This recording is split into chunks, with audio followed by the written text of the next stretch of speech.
Well, it's not uncommon for allegations in civil lawsuits to be considered by federal investigators and federal prosecutors and reviewed to determine whether or not a federal crime may have been committed. And that seems to be what happened here. I thought it was interesting that the attorney's statement really basically confirmed for the public that some of the investigative interest was likely generated from these lawsuits. Well, thank you for having me, Natasha. I actually am surprised that he took this step, but he's not sorry. He's sorry he got caught. That's why he made this step, in my opinion.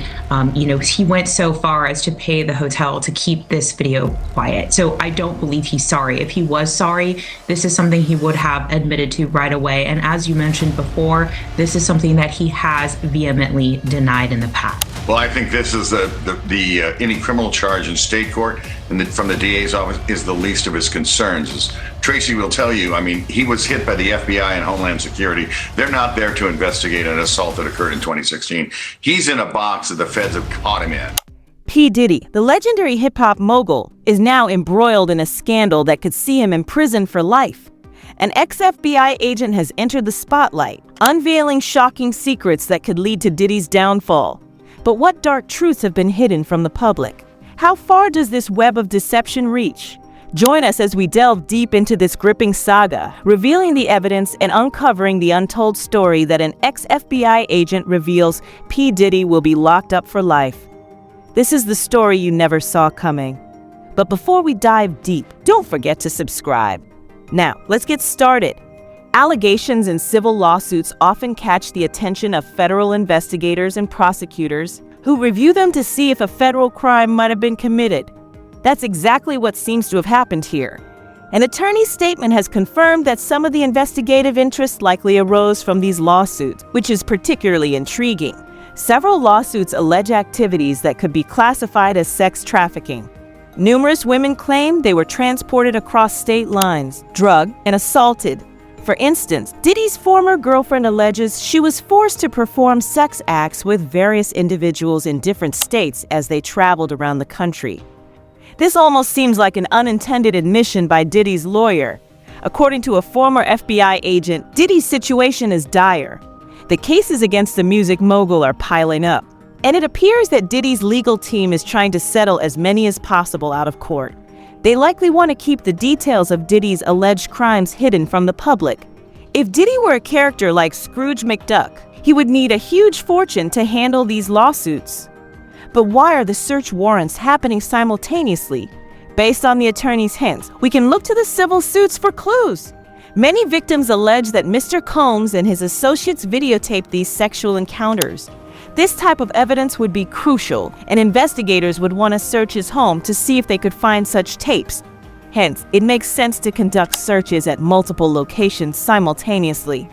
Once you search one house, the subject knows you're likely to search others. So it's better to execute all searches at the same time if there is probable cause. This coordinated approach ensures that crucial evidence isn't destroyed or hidden. The simultaneous search warrants indicate a thorough and strategic investigation aimed at uncovering the full extent of the alleged crimes. The former FBI agent's insights suggest that Diddy's legal troubles are only beginning, and the revelations from these lawsuits could lead to significant legal consequences for the music mogul. The bold move Mr. Combs' defense attorney made was a classic tactic. He's trying to deflect attention from negative press. But in reality, Mr. Combs has a long history of being investigated for assault, harassment, and even threatening people with baseball bats and kettlebells. In law enforcement, when planning a search warrant, any intelligence suggesting a person at the residence might have a violent history or has armed themselves, even without a criminal conviction, prompts classification as armed and dangerous. This classification ensures the search is conducted with maximum safety and tactical preparedness. In April 2024, the feds raided several of Diddy's mansions, believed to be locations for his infamous gatherings. Based on information from Lil Rod, authorities suspect that every corner of Diddy's multi-million-dollar homes is bugged. They walked out with surveillance cameras and laptops. Once they decrypt the data, Diddy could face trial for sex crimes dating back to the 90s. But what if they found weapons at his homes? This discovery could mean significant trouble for Diddy. The federal government appears to have been building a case against him for a while, with pre-planned search warrants for his Miami and La houses. Now, with the weapons found, the feds will trace them to see if they were used in any crimes. They will also gather information from cooperators, speaking to many people about any criminal acts Diddy might have committed. Experts believe the sex crimes allegations are just the beginning. The federal investigation will dig deeper, potentially uncovering more criminal activities. This situation brings an additional level of intrigue and danger as the authorities meticulously piece together evidence. With each new finding, Diddy's legal troubles seem to grow, painting a grim picture of his future. The defense attorney's attempt to deflect has only shone a brighter spotlight on Diddy's past and present. The history of violence and the arsenal allegedly found in his two homes only add to the severity of the situation. The federal agents are not just looking at the immediate evidence, but are preparing for a comprehensive case that could span decades of alleged misconduct.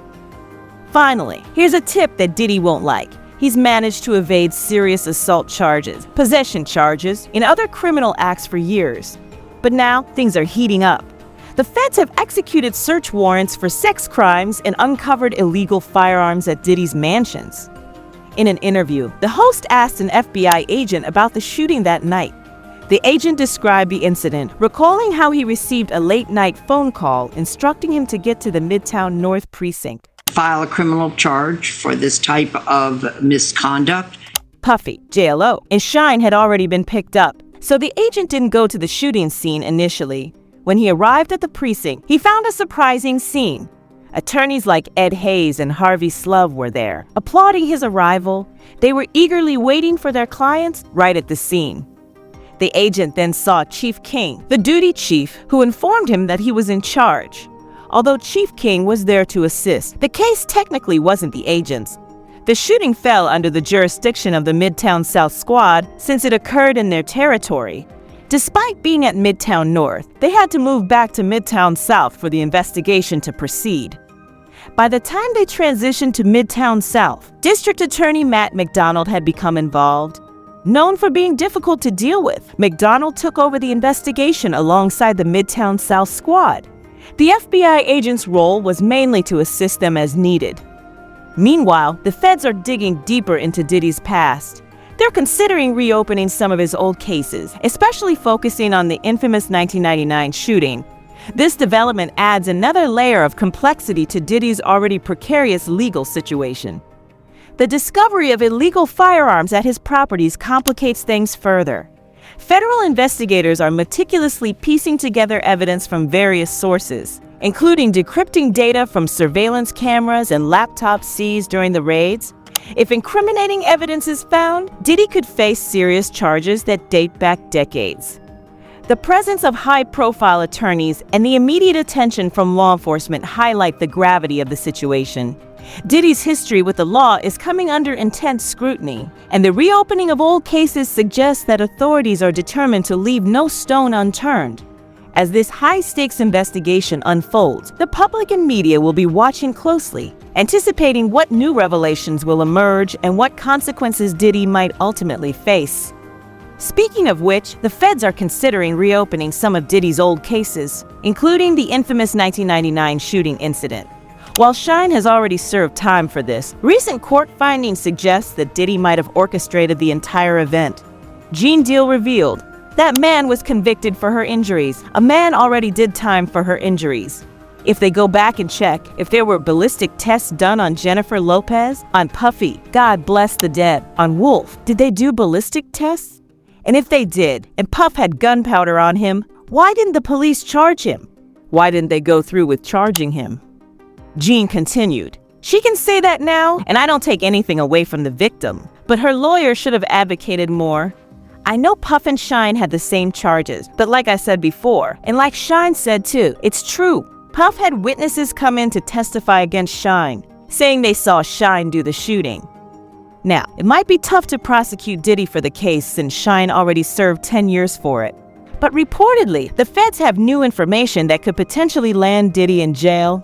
According to former associates of the music mogul, he allegedly bribed several witnesses to pin the blame on Shine as the shooter. In an interview, Derek Parker remarked, Rap was different back then.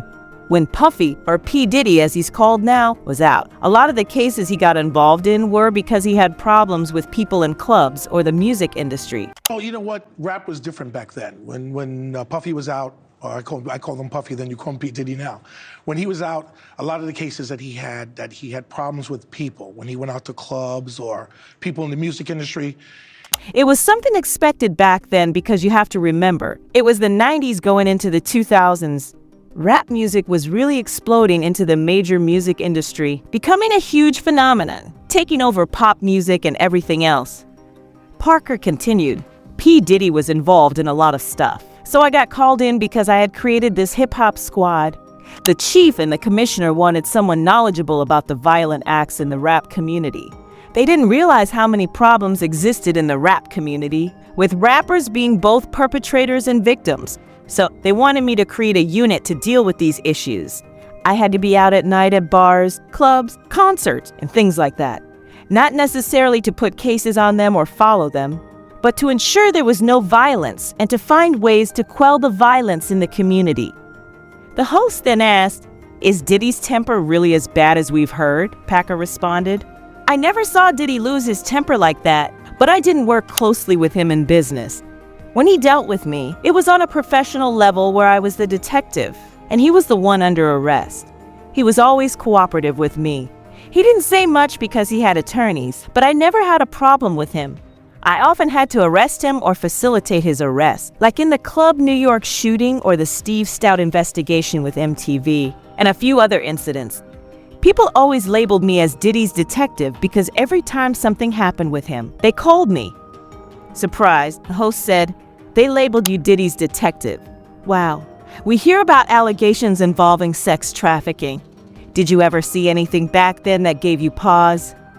Packer replied, "No, I never saw Puffy or P. Diddy involved in sex trafficking. That never happened with us. It was more about assaults or shootings he was involved in. But it was different back then. As I mentioned, rap music was different than it is now.